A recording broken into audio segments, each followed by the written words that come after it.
ভালো মানুষকে নির্মমভাবে হত্যা করতে চায়। একটা কথা বলতে চাই, আজকে সামান্য মাত্র দেখেছেন প্রকৃতি শুধু যারা এই ষড়যন্ত্র করেছে তাদেরকে যদি আইনের আওতায় না আনা হয়, এর থেকে বড় আন্দোলন, এর চেয়ে বড় সংগ্রাম চলবে চলবে চলবে। আমাদের কিবরিয়া সাহেবকে মারা ফেলা হয়েছে, সত্যবাদী লোক ছিলেন। আমাদের ব্যারিস্টার সুমনকে আমাদের কাছ থেকে হাতিয়ে নিয়ে যেতে চায়, তার একটি কারণ অন্যায়ের বিরুদ্ধে তিনি কথা বলেন। বলতে চাই আমরা আপামর জনতা এটা কোনদিনে মেনে নেব না। আমরা এর থেকে শক্তিশালী আন্দোলন, এর চেয়ে শক্তিশালী আরো দুর্গ করে তুলব। আমরা দল মত নির্বিশেষে ব্যারিস্টার সৈয়দ সাইদুল হক সুমন ভাইকে আমরা বেছে নিয়েছি।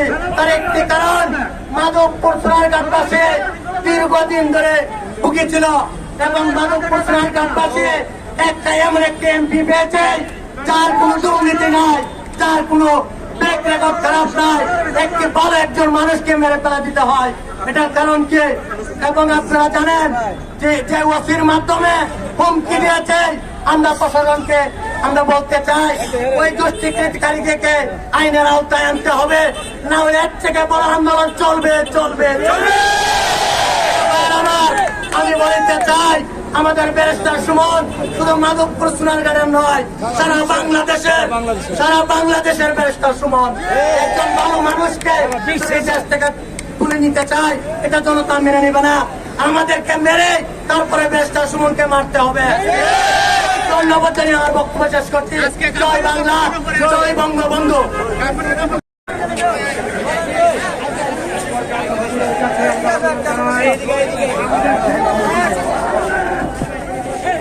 আজকে আপনারা আসছেন ব্যারিস্টার সুমন ভাইয়ের হত্যা হুমকি দিচ্ছে যে লোকটা, এই প্রতিবাদে আপনারা মানে আপডেট কোন তথ্য জানেন? মানে এই লোকটা কোথায় আছে নাকি, প্রশাসনকে আপনার কোন তথ্য দিয়েছে নাকি?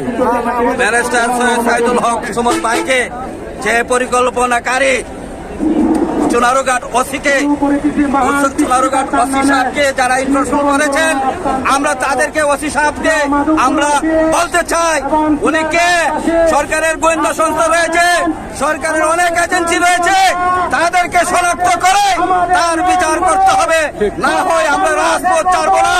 আমরা সারা বাংলাদেশের মানুষকে নিয়ে এই রাজপথে নেমে যাব। সুমন ভাইয়ের কিছু হলে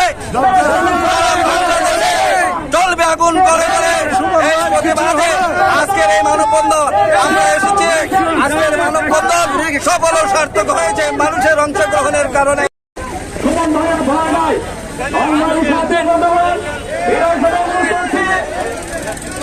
যারা রোডের পূর্ব পাশে আছেন আরেকটু পিছনে আসার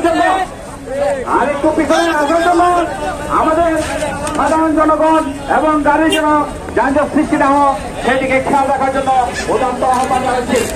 মিডিয়া কর্মী ভাইরা যারা আছেন, আমাদের সংগ্রামী ভাইরা যারা আছেন, আপনারা রোডটা খেয়াল রাখার জন্য বিনীত অনুরোধ করছি।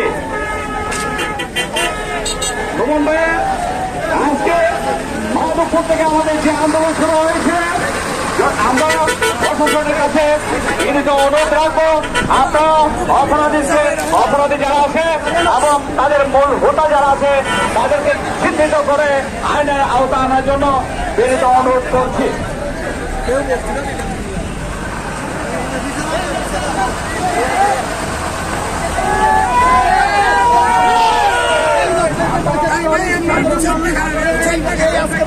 পালন করে যে উনি আমাদের এই দেশের সম্পর্কে